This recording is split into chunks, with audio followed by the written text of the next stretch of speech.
De la même façon que nous avons vu les suites arithmétiques, nous allons aborder maintenant la deuxième suite de référence qui est les suites qui sont les suites géométriques.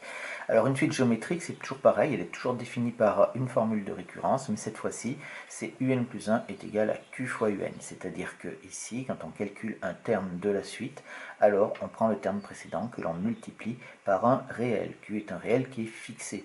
Et le réel Q, c'est appelé la raison de la suite. Vous remarquez tout de suite qu'on a le même vocabulaire pour les suites arithmétiques et géométriques puisqu'on parle d'une raison, mais quand on est avec les suites arithmétiques, on utilise la lettre R parce qu'on va ajouter, et ici on utilise la lettre Q pour la raison. Donc c'est bien pour différencier aussi les suites arithmétiques et géométriques, et vous allez comprendre pourquoi est-ce qu'on utilise la lettre Q. Alors, ici, la visualisation de la même façon que pour les suites arithmétiques. Donc, quand on multiplie ici pour passer d'un terme au suivant, on va toujours multiplier par la raison tout le temps, tout le temps. Quel que soit l'endroit où on se situe dans la suite, ça ne change jamais. Par exemple, ici, j'ai pris la suite des puissances de 2, donc j'ai 2 à la puissance 0, ici 2 à la puissance 1, 2 au carré, 2 au cube, etc. Et vous êtes bien d'accord que ici, on va multiplier par 2 à chaque fois. Et donc ici, on va multiplier par 2 ici. Et vous voyez que là, vous vous retrouvez avec votre formule de récurrence, c'est-à-dire un plus 1 est égal à 2 fois un. Autre formule de référence que l'on retrouvait également à ce stade-là entre un et un plus 1. Ici, on a bien en multipliant par q, et on obtient donc notre formule de récurrence qu'il y a dans la définition au-dessus. Donc ici, voilà pour cette suite avec les puissances de 2.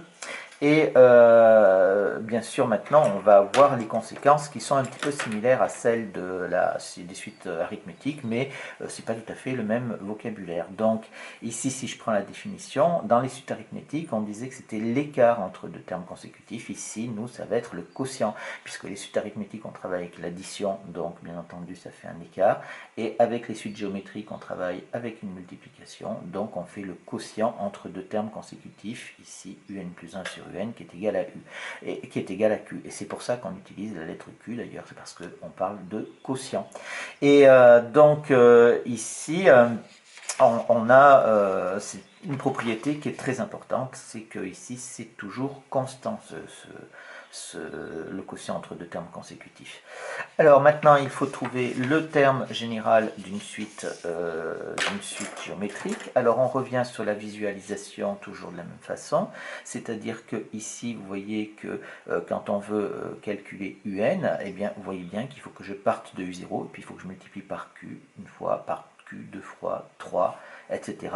et jusqu'à n. Donc si je vais le faire avec les puissances de 2, ce sera peut-être plus parlant.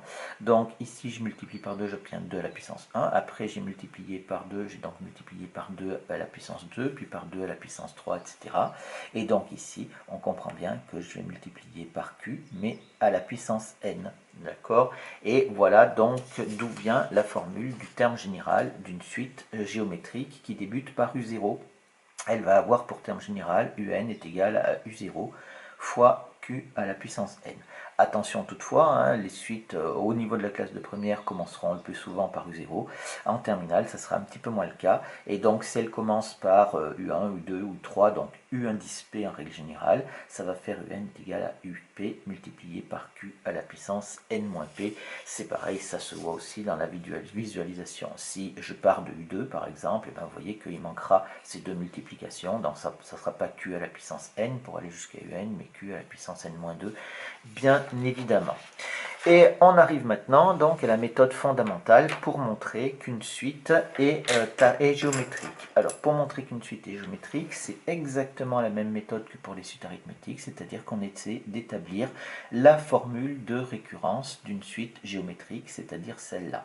Donc on va calculer un plus 1 et on va essayer de faire apparaître un. Ici, ça sera souvent en utilisant une factorisation, mais pas que.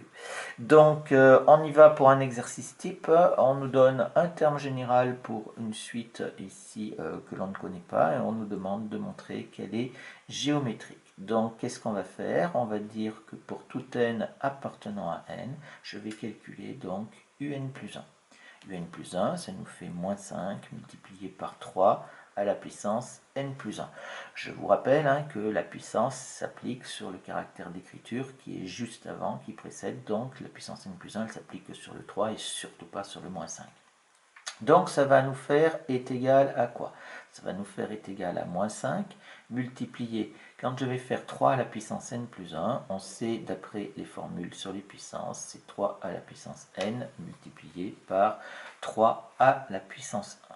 Je vais faire comme dans les suites arithmétiques, je vais réordonner un petit peu mes multiplications, puisque quand on multiplie par 2, par 3, enfin 2 fois 3 fois 5 ou 5 fois 2 fois 3, c'est la même chose. Donc je vais dire que c'est 3 fois moins 5 fois 3 à la puissance n. Et là, vous voyez que ici, je reconnais quoi? Eh bien, je reconnais ici un. Et ça me fait donc est égal à 3 fois ici un, que j'écris histoire qu'on le voit bien en couleur. Et j'ai donc bien un plus 1 qui est égal à 3 fois un. Donc, conclusion. Je peux dire que la suite un pour n appartenant à n, puisque on nous l'a donné comme ça, est géométrique. Pardon, est géométrique. De raison 3. Voilà pour comment est-ce qu'on utilise la méthode au-dessus. J'ai établi la formule de récurrence en partant de un plus 1 et en me débrouillant avec les outils de calcul, en réordonnant, etc. Des fois, il y aura des factorisations. Et voilà.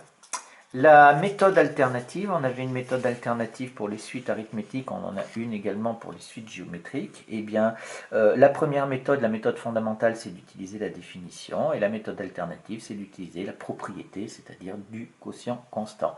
Donc, si on l'applique à l'exercice d'avant, ça nous fait quoi? Ça nous fait donc, on a un qui était égal à moins 5 multiplié par 3 à la puissance n, un plus 1 qui est égal à moins 5 multiplié par 3 à la puissance n plus 1. Et on va pouvoir dire donc, quel que soit n appartenant à n, je vais calculer un plus 1 sur un, le quotient entre deux termes consécutifs. Et ça va nous faire donc est égal à moins 5 fois 3 à la puissance n plus 1 sur moins 5 fois 3 à la puissance n, ce qui nous fait donc ici, on comprend bien qu'on peut simplifier par moins 5, et donc il va nous rester 3 à la puissance n plus 1 sur 3 à la puissance n, et on peut utiliser maintenant les formules sur les puissances, ça nous fait donc 3 à la puissance n plus 1 moins n, c'est-à-dire 3 à la puissance 1, c'est-à-dire 3. Alors, on trouve exactement le même résultat. On va dire donc que quel que soit n appartenant à n, un plus 1 sur un est indépendant de n. Pourquoi indépendant de n? Parce que dans le résultat, il n'y a aucun n qui apparaît.